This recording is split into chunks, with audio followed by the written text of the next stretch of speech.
وأشهد أن محمدا عبده ورسوله يا أيها الذين آمنوا اتقوا الله حق تقاته ولا تموتن إلا وأنتم مسلمون يا أيها الناس اتقوا ربكم الذي خلقكم من نفس واحدة وخلق منها زوجها وبث منهما رجالا كثيرا ونساء واتقوا الله الذي تساءلون به والأرحام إن الله كان عليكم رقيبا يا أيها الذين آمنوا اتقوا الله وقولوا قولا سديدا يصلح لكم أعمالكم ويغفر لكم ذنوبكم ومن يطع الله ورسوله فقد فاز فوزا عظيما أما بعد فإن خير الحديث كتاب الله وخير الهدي هدي محمد صلى الله عليه وسلم وشر الأمور محدثاتها وكل محدثة بدعة وكل بدعة ضلالة وكل ضلالة في النار. أعوذ بالله من الشيطان الرجيم. بسم الله الرحمن الرحيم.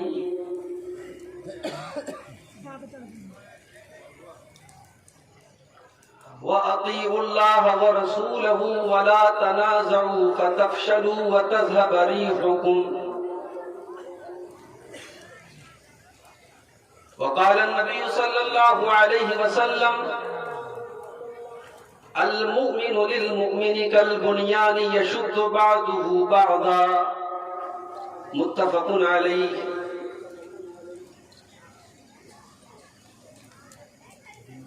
محترم علماء کرام، دینی و ملی بھائیوں، محترم بزرگوں، نوجوان ساتھیوں، پردہ نشین ماں اور بہنوں، پیارے بچوں، روپوش پور میں مجھے یاد نہیں آ رہا اس کے پہلے میں کب آیا تھا، شاید 4-5 سال پہلے میں آیا تھا. پچھلے سال بھی پروگرام کی تاریخ لی گئی تھی، لیکن آپ جانتے ہیں پچھلے سال لاک ڈاؤن لگ گیا تھا اور سارے پروگرام کینسل ہو گئے. اس سال بھی جب پروگرام کے لیے مجھ سے بات کی گئی، اور خاص طور سے آج کے اس جلسے کے جو صدر ہیں، جو سبھاپتی ہیں، شیخ ابو طاہر سلفی حفظہ اللہ، ان کا فون میرے پاس آیا کہ روپوش پور میں آپ کو ٹائم دینا ہے. میرے ساتھ مجبوری یہ ہے، میں گورنمنٹ ٹیچر ہوں، مدرسے میں پڑھاتا ہوں اور بہت ہی کم پروگرام میں دے پاتا ہوں. میں نے معذرت ظاہر کی کہ شیخ میں نہیں آ سکتا، چھٹی نہیں ہے میرے پاس. شیخ نے کہا نہیں، آپ فلائٹ سے آئیے، لیکن آئیے. اب میں نے جو ٹکٹ بنایا، بنارس سے مدرسے سے پڑھا کر کے فلائٹ سے کلکتہ اور پھر کلکتہ سے ٹرین سے آپ کے فرقہ آنا تھا، اور ٹرین کا ٹائم فرقہ میں پہنچنے کا رات میں 1:15 بجے تھا. کل میرے پاس جلسے والوں کا فون آیا، بولے شیخ پبلک آئے گی اور آپ کو نہیں دیکھے گی، لوگ ہمارے اوپر سوال اٹھائیں گے. آپ کلکتہ سے 4 ویلر سے آ جائیے، لیکن آپ ٹائم سے پہنچ جائیے، پبلک دیکھ لے، لوگوں کو اطمینان. چنانچہ میں نے ایک 4 ویلر بک کیا، اور آپ یقین مانیے کلکتہ ایئرپورٹ سے اترا ہوں، ڈائریکٹ 4 ویلر پر کار میں بیٹھا ہوں. راستے میں ہم لوگ ایک جگہ شاید 10-15 منٹ کے لیے تھوڑا سا پانی وغیرہ پینے کے لیے رکے تھے، باقی ہم لوگ کہیں رکے نہیں ہیں. لیکن اتنا لمبا راستہ ہے، پھر جب آپ کار سے چلتے ہیں تو سڑک پہ جام بھی مل سکتا ہے، کوئی اور معاملہ بھی ہو سکتا ہے. پہنچتے پہنچتے ہم لوگوں کو 12:15 بج گئے، بلکہ میں سمجھتا ہوں 12:30 بج گئے یہاں آپ کے گاؤں میں آتے آتے. تو میرے بھائیوں، طبیعت تو بہت تھکی ہے، لیکن اب آپ کے جذبات کا بھی احترام کرنا ہے۔ اور آتے ہی حکم ہوا کہ بھئی آپ اسٹیج پر چلیں، پبلک بھاگ رہی ہے، لوگ جا رہے ہیں اور لوگ طرح طرح کی باتیں بنا رہے ہیں، جلسے والوں کو برا بھلا کہہ رہے ہیں۔ تو پہلا پیغام تو میں یہی دوں گا کہ حسن ظن رکھیے، اچھا گمان رکھیے۔ کم سے کم میرا ریکارڈ اب تک کا ایسا نہیں رہا ہے کہ میں نے کہیں ٹائم دیا ہو اور میں نہ آیا، یہ میرا ریکارڈ نہیں رہا ہے، الحمدللہ۔ میں نے ٹائم دیا ہے تو کسی بھی طریقے سے، یہاں تک کہ میرے خاندان میں، میری رشتہ داری میں میت ہو گئی ہے، جنازہ ہو گیا ہے، پھر بھی میں نے پروگرام اگر دیا ہے تو پوری کوشش کی ہے کہ میں پروگرام میں جاؤں۔ تو عالم کے ساتھ بھی اور جلسہ کمیٹی کے ساتھ بھی حسن ظن رکھیے، اچھا گمان رکھیے۔ ٹھیک ہے 100 میں 2-4 لوگ آپ کو کرپٹ بھی ملیں گے، بے ایمان بھی ملیں گے، سب کو ان کے اوپر قیاس نہیں کیجیے۔ اللہ تعالیٰ سے دعا کیجیے۔ اللہ تعالیٰ، مجھے بڑی خوشی کی بات ہے میرے لیے کہ آج کا یہ جلسہ تبلیغی جلسہ ہے۔ اس علاقے میں اکثر جلسے ہوتے ہیں چندے کے لیے، مدرسے کے لیے، مسجد کے لیے، آج آپ کا یہ جلسہ صرف دعوت و تبلیغ کے مقصد سے منعقد ہوا ہے۔ اللہ تعالیٰ آپ سب کی، ہم سب کی اس کوشش کو قبول فرمائے، اور جو قربانیاں آپ نے یہاں آنے کے لیے دی ہیں، میں نے دی ہیں، اللہ تعالیٰ ان کو قبول فرما لے۔ کہنے سے سننے سے زیادہ ہم سب کو عمل کرنے کی توفیق عطا فرمائے۔ آمین۔ میرے بھائیوں، آج پوری دنیا میں ہماری اور آپ کی استھتی کیا ہے، ہمارے اور آپ کے حالات کیا ہیں؟ کوئی نہ کوئی نیا ایشو، کوئی نہ کوئی نیا بہانہ ہمارے اور آپ کے جذبات کے ساتھ کھیلنے کے لیے کھڑا کیا ہے۔ کبھی ہمارے نبی کے کارٹون بنائے جاتے ہیں، کبھی قرآن کریم کو جلایا جاتا ہے، کبھی ہمارے پرسنل لا کے اندر مداخلت کر کے پارلیمنٹ میں قانون بنایا جاتا ہے، کبھی ہمیں ملک سے بے دخل کرنے کے قانون بنانے کی باتیں ہوتی ہیں۔ اور ابھی آج کل ایک نیا ایشو چل رہا ہے، شاید آپ نے سنا ہوگا کہ ایک نام نہاد اپنے آپ کو مسلمان کہنے والا انسان سپریم کورٹ میں یہ عرضی دائر کرتا ہے کہ قرآن مجید سے 26 آیتوں کو نکال دیا جائے، کیونکہ وہ 26 آیتیں وائلنس کی، دہشت گردی کی اور تشدد کی، ہنسا کی تعلیم ہے۔ تو سب سے بڑا سوال تو یہی ہے کہ یہ آئے دن ایسا کیوں ہو رہا ہے، اور ہم مسلمانوں کی استھتی بد سے بدتر کیوں ہو رہی ہے؟ اگر ہم اس چیز کی ویویچنا کریں، اس کا تجزیہ کریں، اس کو اینالائز کریں، اس کو سمجھنے کی کوشش کریں، تو ابو داؤد کی ایک حدیث اپنے سامنے رکھیں۔ اللہ کے نبی صلی اللہ علیہ وسلم نے آج کے ہمارے ان حالات کو بڑے صاف الفاظ میں آپ نے بیان کیا۔ اللہ کے پیارے نبی فرماتے ہیں، یوشک الامم ان تداعى علیکم کما تداعى الاکلۃ الی قصاتها۔ وہ دور بہت جلد آنے والا ہے، وہ حالات بہت جلد آنے والے ہیں جب دنیا کی ساری قومیں تم پر ٹوٹ پڑیں گی۔ جیسے کھانے والے دسترخوان پر بیٹھے ہوتے ہیں اور کچھ لوگ دسترخوان پہ کھانا کھا چکے ہوتے ہیں اور کچھ لوگ لائن میں کھڑے رہتے ہیں کہ تم کھا لو، اب ہماری باری آنے والی ہے۔ اے مسلمانوں، تمہیں مارنے کے لیے، تمہیں کاٹنے کے لیے، تمہیں دبانے کے لیے، تمہیں پریشان کرنے کے لیے، تمہیں ذلیل کرنے کے لیے دنیا کی ساری قومیں اسی طریقے سے باری باری آگے بڑھیں گی اور تمہیں ذلیل و خوار کریں گی، تمہیں پریشان کریں گی، تمہیں مارے گی، کاٹیں گی۔ صحابہ نے پوچھا، اللہ کے رسول، کیا اس وقت ہماری تعداد کم ہوگی؟ کیا دنیا میں ہماری تعداد بہت کم ہوگی کہ ایسا ہمارے ساتھ کیا جائے گا؟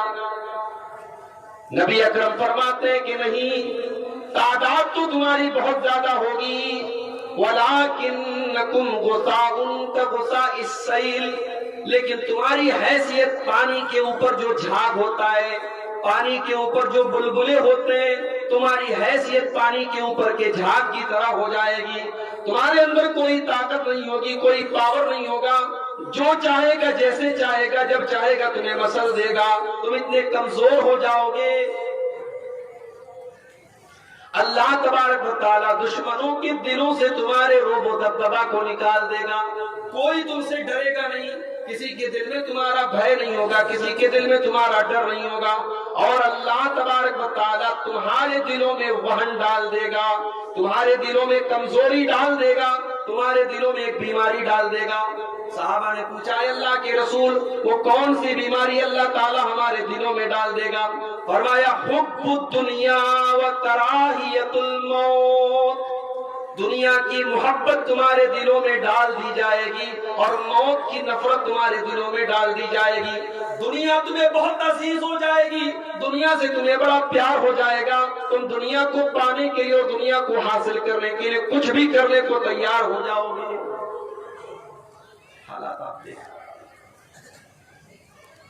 یہ جو وسیم رضوی کا نام سنا ہے آپ نے، یہ آدمی کیوں آج قرآن کریم سے دشمنی کر رہا ہے؟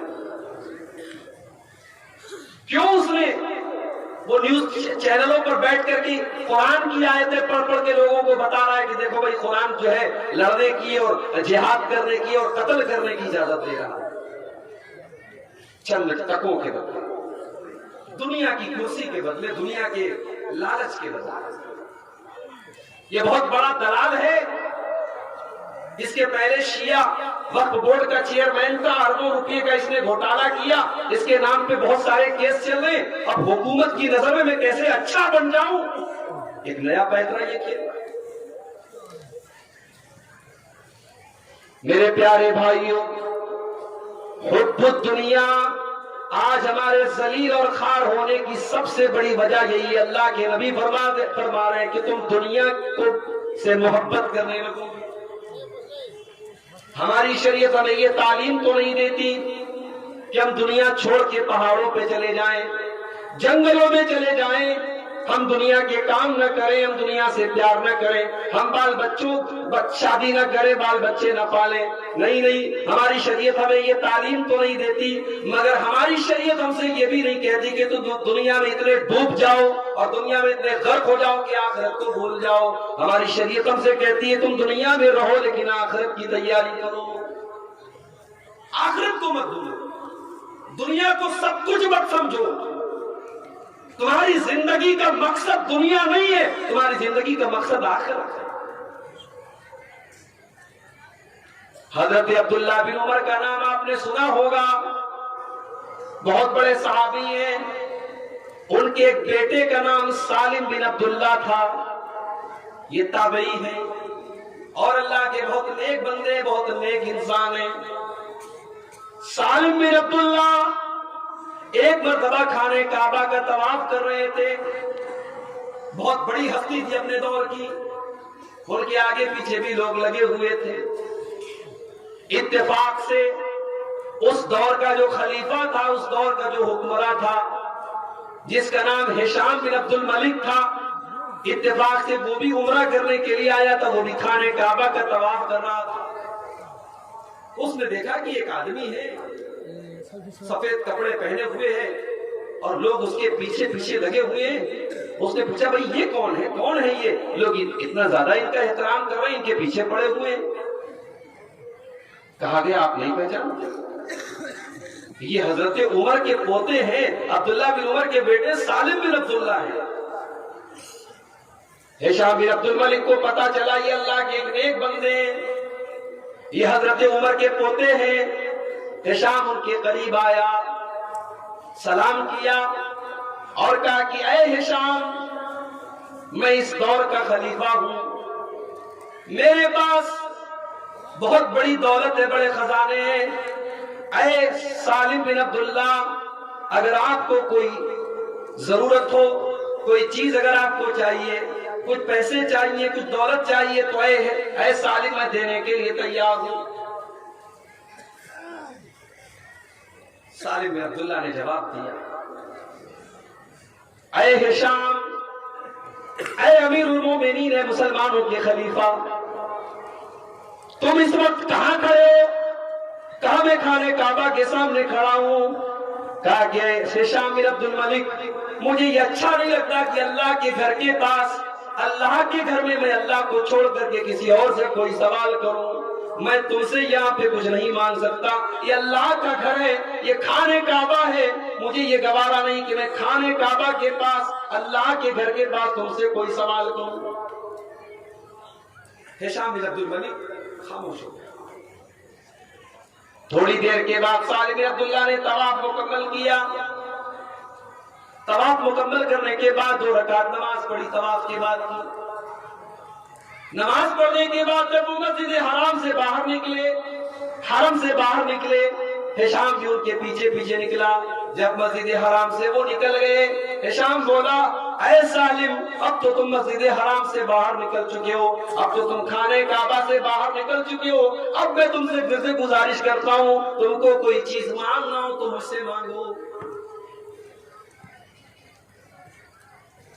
کہا امیر المومنین یہ بتائیے کہ آپ میری کون سی ضرورت پوری کریں گے؟ میں آپ کے سامنے کون سا سوال کروں؟ کیا آپ میری دنیا کی ضرورت کو پوری کریں گے یا آخرت کی ضرورت کو پورا کریں گے؟ ہشام بولا کہ اے سالم، آخرت کی ضرورت کو تو کوئی پورا نہیں کر سکتا ہے، ہاں دنیا میں کوئی ضرورت تو، کوئی پیسہ چاہیے، کوئی دولت چاہیے، کوئی ضرورت تو آپ مجھ سے دنیا کا کوئی سوال کر لیں، میں مدد کرنے کے لیے تیار ہوں۔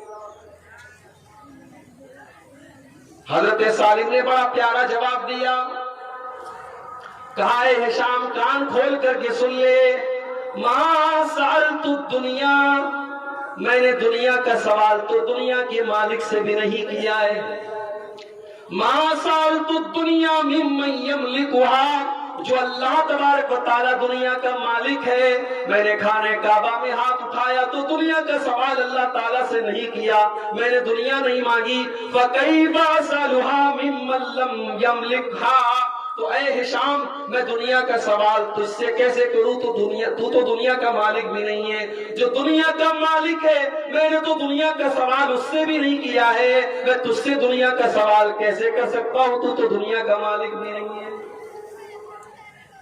میرے پیارے بھائیوں، یہ ہمارے اسلاف تھے، دنیا میں رہتے تھے، دنیا کی لالچ نہیں تھی۔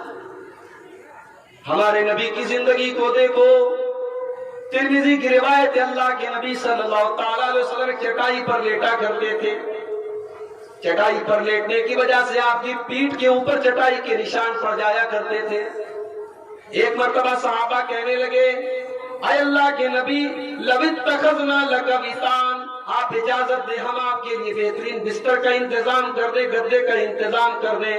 اے اللہ کے نبی آپ چٹائی پر لیٹتے ہیں، آپ کو تکلیف ہوتی ہے، ہم سے دیکھا نہیں جاتا، آپ اجازت دیں بہترین نرم و نازک بستر کا انتظام کر دیں۔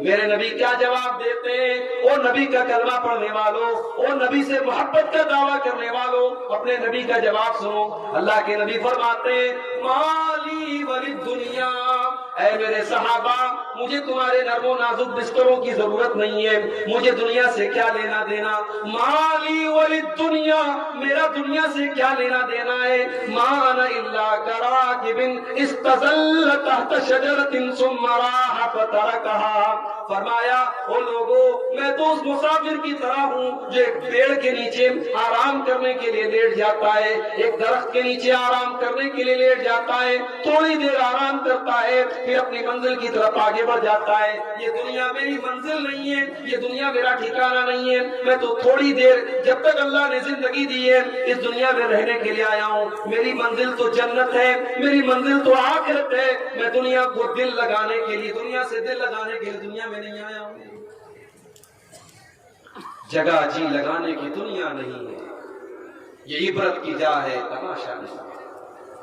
آج مسلمان دنیا پرست ہو گیا، دنیا طلب ہو گیا، دنیا کا لالچی ہو گیا، درہم دینار کا بندہ بن گیا، اور اسی لیے آج پوری دنیا میں کتے کی طرح ہم ذلیل ہو گئے۔ نبی اکرم کے صحابہ کو دیکھو گے، ایسا نہیں ہے کہ دنیا ان کے سامنے نہیں آئی، دنیا بھی آئی، دنیا کے فتنے بھی آئے۔ حضرت ربیع ابن عامر کو دیکھو، رستم کے دربار میں ایران کے بادشاہ کے دربار میں حضرت ربیع ابن عامر کو جانے کا موقع ملتا ہے. رستم اپنے دربار کو سجاتا ہے، بہترین جھاڑ فانوس لگواتا ہے، بہترین قالین بچھواتا ہے. اس کو پتہ چلتا ہے کہ عرب سے کوئی آنے والا ہے.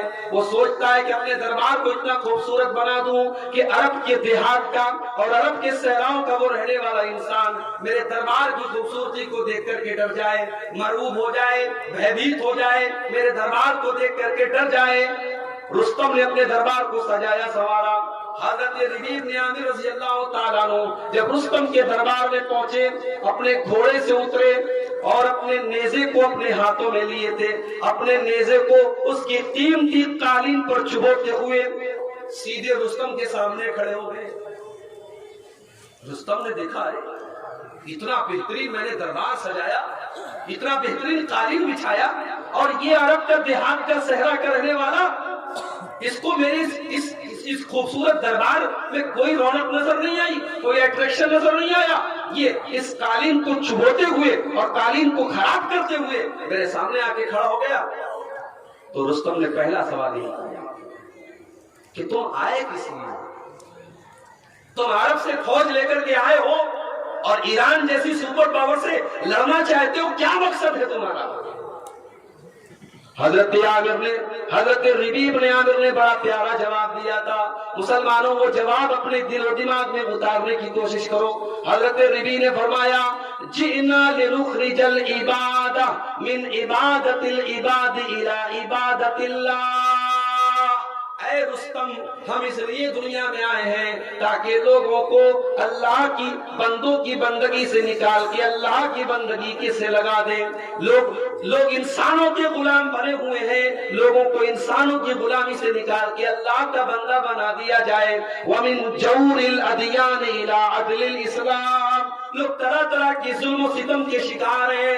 دنیا کے مختلف مذاہب میں اور دھرموں میں جو ظلم اور انیائے کیا جا رہا ہے، اس انیائے کو چھوڑ کر کے لوگ اسلام کی شیتل چھایا میں آ جائیں، اسلام کے عدل و انصاف میں آ جائیں، اسلام کے نیائے کے اندر آ جائیں. وَمِن ضِيقِ الدُّنْيَا إِلَىٰ سَعَةِ الْآخِرَةِ. اور لوگ دنیا کے چکر میں پڑے ہوئے ہیں، لوگ دنیا کو چھوڑ کر کے آخرت کے طلبگار بن جائیں. ہم اس لیے اس دنیا میں آئے ہیں. مسلمانوں، اپنی زندگی کا مقصد پہچانو، کس لیے دنیا میں آئے.